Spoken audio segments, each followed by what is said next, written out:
जी अस्सलाम वालेकुम dear student. अभी जो हमारा टॉपिक है वो जर्नल गैस इक्वेशन है। इस टॉपिक को स्टार्ट करने से पहले मैंने आपको बताया था कि जो वॉल्यूम गैसेस लॉ में हम वॉल्यूम का रिलेशन स्टडी करते हैं डिफरेंट एक्सटर्नल कंडीशंस के साथ, लाइक प्रेशर है, टेम्परेचर है और नंबर ऑफ मोल्स के साथ। ये क्या है? इसे हम बोलते हैं वॉल्यूम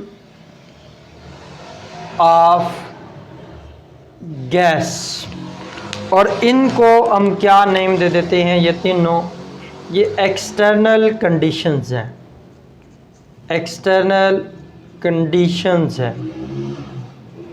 अब जब हम वॉल्यूम का इन एक्सटर्नल कंडीशंस के साथ रिलेशनशिप को स्टडी करते हैं, उन्हीं को हम नाम देते हैं गैस लॉज।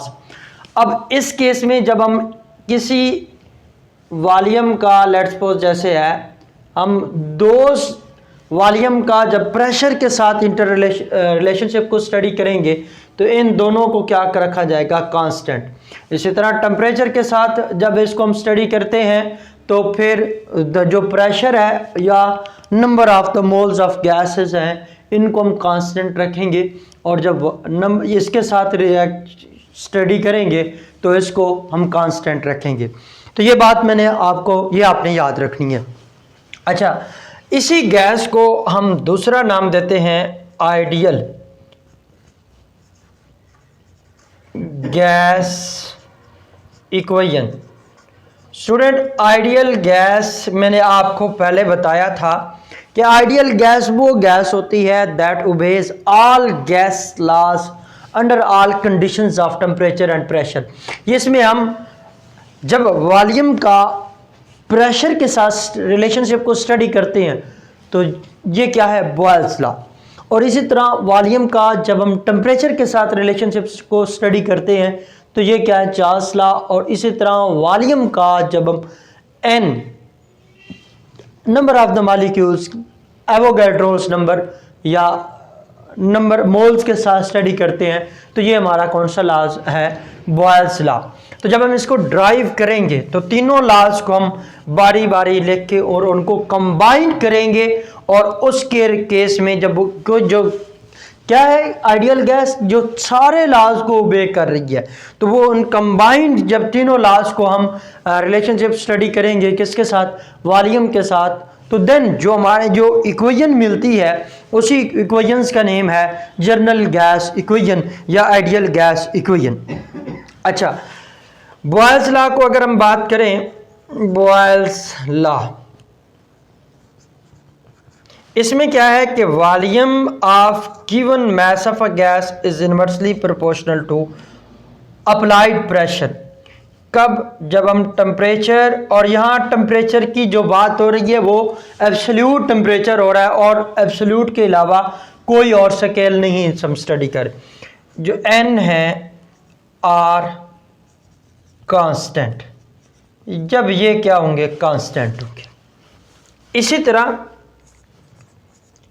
चार्ल्स लॉ की जब हम बात करेंगे, ये क्या है? चार्ल्स लॉ कहता है volume of given mass of a gas is directly proportional to absolute temperature. जब प्रेशर और नंबर ऑफ द मोल्स को हम क्या कर देंगे? कांस्टेंट कर देंगे। इसी तरह थर्ड लॉ हमारे पास है एवोगैड्रोस लॉ। ये क्या है कि जो वॉल्यूम है that is directly proportional to number of moles. जितना हम गैस के पार्टिकल्स को, अमाउंट को बढ़ाते जाएंगे, उतनी जहरी बात है उन्होंने स्पेस क्या करना है? ज़्यादा ऑक्यूपाई करना है, और जब ज़्यादा ऑक्यूपाई करेंगे तो वो उनका वॉल्यूम क्या करेगा? इंक्रीज कर जाएगा। इस वक्त हम टेम्परेचर और प्रेशर को क्या करेंगे? कांस्टेंट करेंगे। तो वॉल्यूम अच्छा, अब इन तीनों लॉज को अगर हम कंबाइन कर दें, क्योंकि हम बात कर रहे हैं आइडियल गैस इक्वेशन की, इट्स मीन दैट कि जो हम गैस ले रहे हैं वो आइडियल है, वो तमाम लॉज को ओबे कर रही है। तो अब इस केस में अगर हम तीनों लॉज को कंबाइंड कर देते हैं तो फिर हमारे पास जो वॉल्यूम का रिलेशन बनता है, प्रोपोर्शनलिटी, देखें ये बन गया n, ये बन गया t, और ये p जो है वो ज़ाहिर बात है उसका उसके साथ क्या रिलेशन था, इनवर्स रिलेशन। उस देन हम इस इन तमाम जब लॉज को हमने कंबाइन किया तो कुछ हमारा ये रिलेशन बनता है। ज़ाहिर बात है this sign representing the relationship. अब इसको अगर हम कोई प्रोपोर्शनलिटी हटाते हैं तो कोई कांस्टेंट लेके आएंगे, तो देन हमारे पास जो प्रोपोर्शनलिटी कांस्टेंट बनता है वो क्या बनता है, R N T by P. अब इसी से आगे हम अगर देखें तो ये हमारे पास क्या है, ये P डिवाइड हो रहा है, तो देन हमारे पास क्या बनेगा, P V is equal to N R T. You know better, P क्या है, अप्लाइड प्रेशर है, V volume of the gas, N number of the moles of the gas, जो नंबर ऑफ मॉलिक्यूल्स को भी रिप्रेजेंट करेंगे। R हमने जो लिखा है ये क्या चीज़ है, ये R बेसिकली प्रोपोर्शनैलिटी कांस्टेंट है।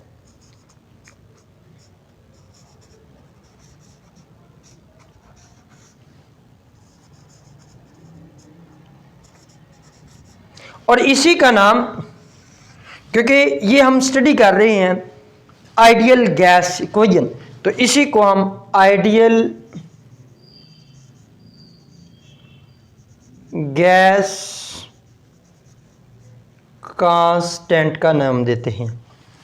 अच्छा, हमारे पास जो इक्वेशन बनी ये क्या थी, ये इसकी फर्स्ट फॉर्म बन गई। क्वेश्चन क्या आता है, drive the general gas equation, write its all या राइट इट्स वेरियस फॉर्म। तो ये फर्स्ट फॉर्म हमारे पास ये बनती है, P V is equal to N R T. तो यहाँ पे आर क्या है, जरी बात है प्रोपोर्शनलिटी कांस्टेंट, और इसी को हम आइडियल गैस कांस्टेंट कहते हैं। अच्छा स्टूडेंट, नेक्स्ट पॉइंट की तरफ देखते हैं कि ये जो हमारे पास था ना, P V is equal to N R T, अगर हम एन को 1 मोल ले लेते हैं देन हमारे पास रिजल्ट क्या बनता है, फिर हमारे पास रिजल्ट जो आता है वो आता है P V is equal to R T. यहां से अगर मैं आर को निकालूं तो ये क्या बनता है, पी वी ओवर टी। ये आर की वैल्यू आ गई जब हमने एन को 1 मोल लिखा। तो बेसिकली ये जो हमारे पास आर है ये प्रोपोर्शनैलिटी कांस्टेंट है। अगर हमारे पास प्रेशर P1 होगा, वॉल्यूम V1 होगा, टेम्परेचर T1 होगा, तो फिर भी रिजल्ट वही होगा। और इसी तरह अगर हम प्रेशर या टेम्परेचर या वॉल्यूम को चेंज कर देते हैं तो फिर भी जो उनका रिजल्ट आएगा वो भी कांस्टेंट होगा। तो फिर अगर इससे सेकंड इक्वेशन जो हमारे पास बनती है इसी से, तो अगर P1 V1 ओवर T1 ये भी R है, तो देन क्या है, P2 V2 ओवर T2 ये भी R है। इन दोनों को अगर हम आपस में को रिलेट कर लें तो ये हमारे पास क्या बनता है, P1 V1 over T1 that is equal to P2 V2 over T2। ये हमारे पास एक अदर फॉर्म बन गई जनरल गैस इक्वेशन की। ये भी एक जनरल गैस इक्वेशन की फॉर्म है जब हमारे पास number of the moles of the gas कितने होते हैं, 1 मोल। तो ये हमारे पास एक और फॉर्म बन गई। और इस स्टूडेंट इस पॉइंट को या इस फॉर्म को आपने हाईलाइट करके लिखेंगे, क्यों, क्योंकि ये इसको स्टार की फॉर्म में या यूनिक पॉइंट की फॉर्म में लिख लेंगे। रीज़न क्या है कि क्यों बहुत सारे जो एमडी कैट के क्वेश्चंस आते हैं वो इस इक्वेशन से सॉल्व होते हैं। अच्छा, नेक्स्ट पॉइंट की अगर बात करें तो क्या हम इस गैस, अगर ये वाली इक्वेशन जिसको हमने जर्नल गैस इक्वेशन या आइडियल गैस इक्वेशन का नाम दिया है, अगर ये हमें गिवन हो तो क्या ये लॉज दोबारा भी हम इनको इस इक्वेशन से ड्राइव कर सकते हैं? तो स्टूडेंट बिल्कुल ये लॉज दोबारा भी आइडेंटिफाई हो सकते हैं। कैसे? इसी इक्वेशन से हम फर्दर रिलेशन को स्टडी करते हैं। ज़रा देखें, ये मेरे पास है P V is equal to N R T. यहाँ से अगर मैं इस इक्वेशन को थोड़ा सा चेंज करूँ तो ये हमारे पास क्या बनता है? V is equal to N R T by P. अच्छा, अगर हम R को देखें तो ये हमारे पास ऑलरेडी कांस्टेंट है। टेम्परेचर को क्या दें? कांस्टेंट। और ये जो N है, नंबर ऑफ द मोल्स, इनको भी कांस्टेंट कर दें। क्या? इफ N और टेम्परेचर ये क्या हो जाते हैं? कांस्टेंट। तो आपको पता है कि R ऑलरेडी हमारे पास कांस्टेंट है, तो फिर हमारे पास जो रिलेशन बनेगा वो क्या बनेगा? V is equal to K by P या PV is equal to K। ये जो इक्वेशन आई है ये किस लॉ को रिप्रेजेंट कर रही है? बॉयल्स लॉ को। और इसी तरह अगेन जो PV है इज इक्वल टू nRT, अगर यहाँ से मैं V लिखूँ तो ये क्या बनता है? देखें, NR बाय P और ये T। स्टूडेंट आप लोगों को इस चीज़ का आइडिया है कि अगर चार्ल्स लॉ की हम बात करें तो उसमें N और प्रेशर को हम क्या कर देते हैं? कांस्टेंट। जब ये कांस्टेंट हो जाते हैं तो फिर वॉल्यूम किसके इक्वल होगा? क्योंकि R ऑलरेडी कांस्टेंट है, ये भी कांस्टेंट, तो ये किसके इक्वल बन जाएगा? KT। क्यों? क्योंकि ये कांस्टेंट है, R हमारे पास ऑलरेडी जनरल गैस कांस्टेंट है। तो ये हमारा जो लॉ बना है ये किसको रिप्रेजेंट कर रहा है?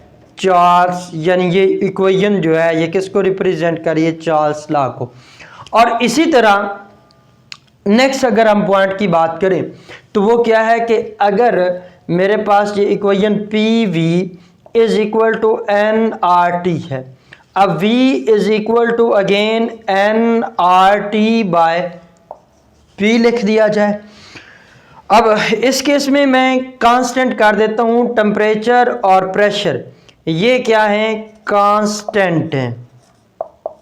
अगर ये कांस्टेंट है तो फिर R हमें ऑलरेडी जनरल गैस कांस्टेंट है, फिर जो हमारे पास रिलेशन बनता है वो क्या है? V इज इक्वल टू, यानी ये N ये सारा एक कांस्टेंट बन जाएगा, तो ये क्या बन जाएगा? KN। तो ये हमारे पास जो रिलेशन बनेगा ये क्या होगा? Avogadro's law.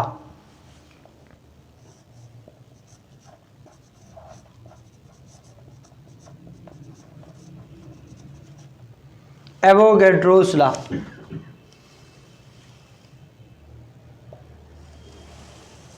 स्टूडेंट एक दफ़ा इसको नोट कर लें, फिर हम नेक्स्ट चलते हैं।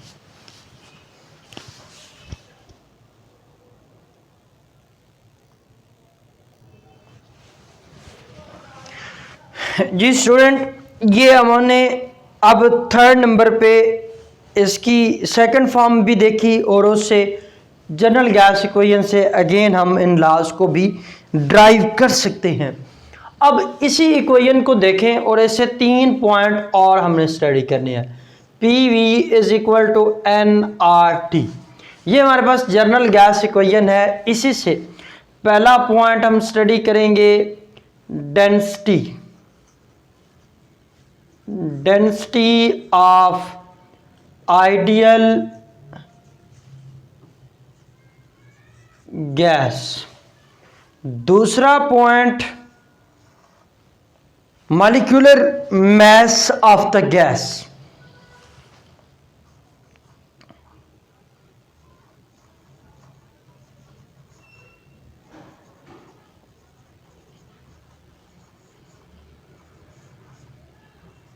और ये हम गैस कौन सी ले रहे हैं, आइडियल। एक सेकंड मेरी कॉल में सुन लूँ फिर आपको नेक्स्ट चलाते हैं। जी स्टूडेंट, तीसरा पॉइंट जो हमने स्टडी करना है वो हमारे पास है मैस ऑफ आइडियल गैस। अच्छा, हमें पता है कि जहां पे जो ये n है ये किसको रिप्रेजेंट कर रहा है, number of the moles of the gas, यानी ये रिप्रेजेंट कर रहा है मोल्स को, और इसको हम स्मॉल लेटर से लिखते हैं। और ये किस चीज़ के इक्वल होता है, मैस ओवर मोलर मैस। तो अगर हम इस n की जगह पे ये वाली वैल्यू पुट करते हैं तो हमारे पास रिजल्ट क्या आएगा, PV that is equal to mass by molar mass RT। अच्छा, ये जो हमारे पास अगला पॉइंट जो हमने डेंसिटी के लिए लिखना है, ये छोटा सा यहाँ पे ये पॉइंट ऐसे लिख लें, जो डेंसिटी है ये क्या होती है, मैस बाय वॉल्यूम।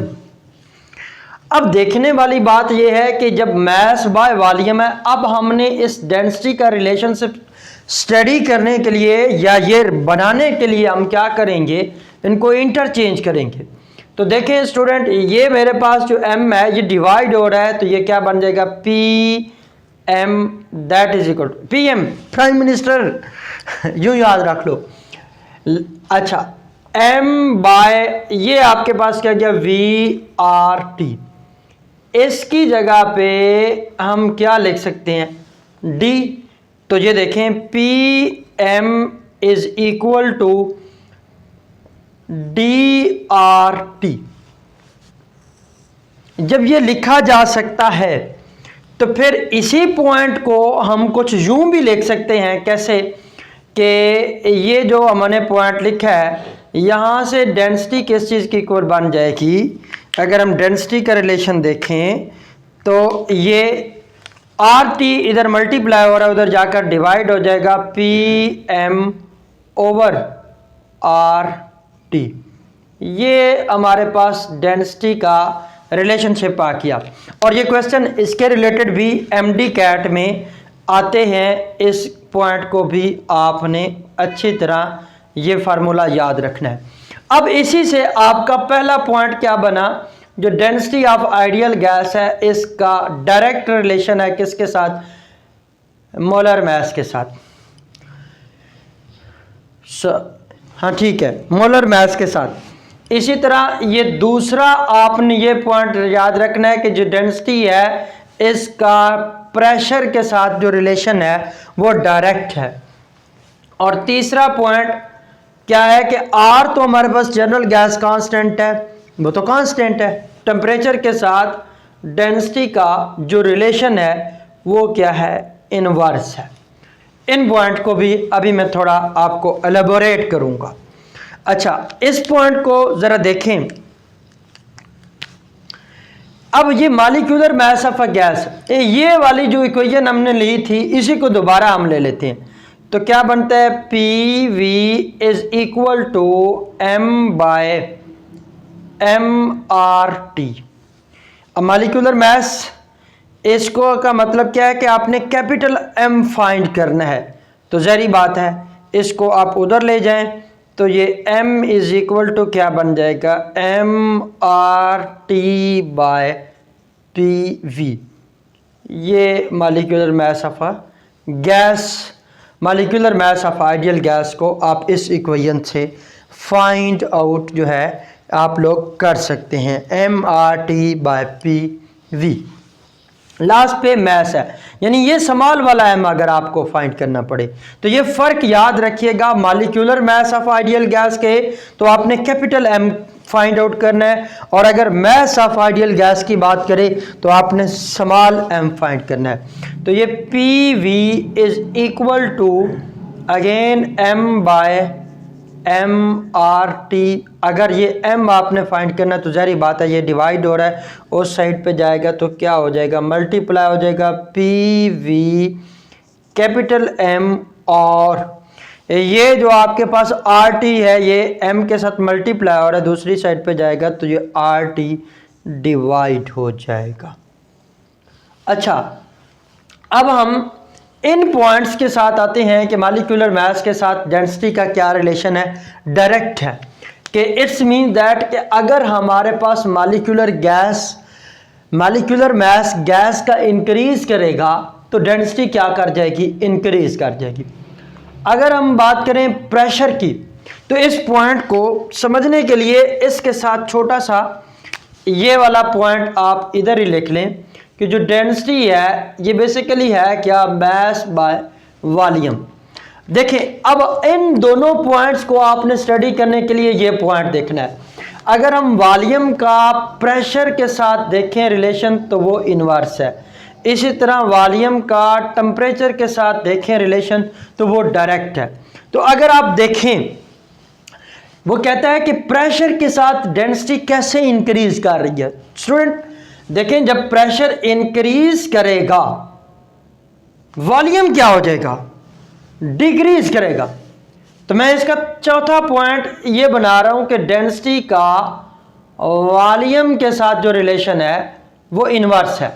जब प्रेशर के साथ उसका डायरेक्ट है तो इस मतलब इट्स मीन दैट जब आप प्रेशर इंक्रीज करेंगे तो वॉल्यूम हमारा क्या करता है, डिक्रीज करता है, और जब वॉल्यूम डिक्रीज करेगा इट्स मीन दैट प्रेशर जो है वो डेंसिटी जो है वो इंक्रीज कर जाएगी। और इसी तरह अगर हम टेम्परेचर की बात करें, देखें डेंसिटी का वॉल्यूम के साथ इनवर्स रिलेशन है। जब हम टेम्परेचर इंक्रीज करेंगे तो वॉल्यूम क्या करेगा, इंक्रीज करेगा, और जब वॉल्यूम इंक्रीज करेगा तो डेंसिटी क्या हो जाएगी, डिक्रीज होगी। तो इन आप रिलेशंस को याद रखेंगे कि जब प्रेशर हम इंक्रीज करेंगे, प्रेशर के इंक्रीज होने से मॉलिक्यूल्स करीब करीब आ जाएंगे, और मॉलिक्यूल्स जब करीब करीब आएंगे तो उनका वॉल्यूम क्या कर जाएगा, डिक्रीज कर जाएगा। और जब वॉल्यूम डिक्रीज करेगा तो जो देखो ना, वॉल्यूम जब डिक्रीज करेगा, क्योंकि इसका रिलेशन इसके साथ क्या है, इनवर्स है, तो डेंसिटी क्या हो जाएगी, इंक्रीज कर जाएगी। और इसी तरह टेम्परेचर को जब हम इंक्रीज करेंगे, टेम्परेचर के साथ डेंसिटी का रिलेशन भी डायरेक्ट है। अगर टेम्परेचर हम इंक्रीज करते हैं तो वॉल्यूम क्या करेगा, इंक्रीज करेगा, और जब वॉल्यूम इंक्रीज हो रहा है तो डेंसिटी क्या करेगी, डिक्रीज करेगी।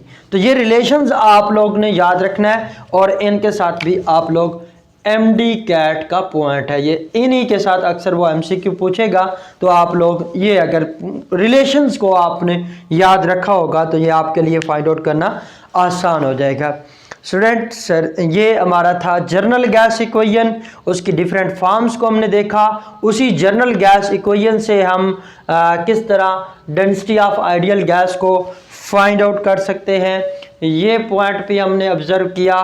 और मॉलिक्यूलर मास ऑफ गैस को, मॉलिक्यूलर मास ऑफ गैस को किस तरह फाइंड आउट करते हैं, और मास ऑफ आइडियल गैस को कैसे फाइंड आउट किया जाता है, ये सारे पॉइंट। और इनके साथ डेंसिटी वाला जो पॉइंट है ये थोड़ा सा ज़्यादा इंपॉर्टेंट था, क्योंकि इसमें ये मुख्तलिफ रिलेशंस को हम स्टडी करते हैं। ये पॉइंट भी आप लोगों ने याद रखना है, और ये आप लोगों का जर्नल गैस इक्वेशन का टॉपिक हमारा क्लियर हो गया है। इसके साथ ही आप लोगों को मेरी दुआ है कि अल्लाह ताला आप लोगों को कामयाब व कामरान करे। अपनी दुआओं में मुझे भी याद रखें, और इस इल्म की रोशनी, जो इल्म की छोटी सी शम्मा हमने जलाई है, इसको अपने दोस्तों के साथ भी शेयर करें। सर्दी बहुत ज़्यादा है, अपनी सेहत का ख्याल रखें। वमा अलैना इल्लल बलागुल मुबीन।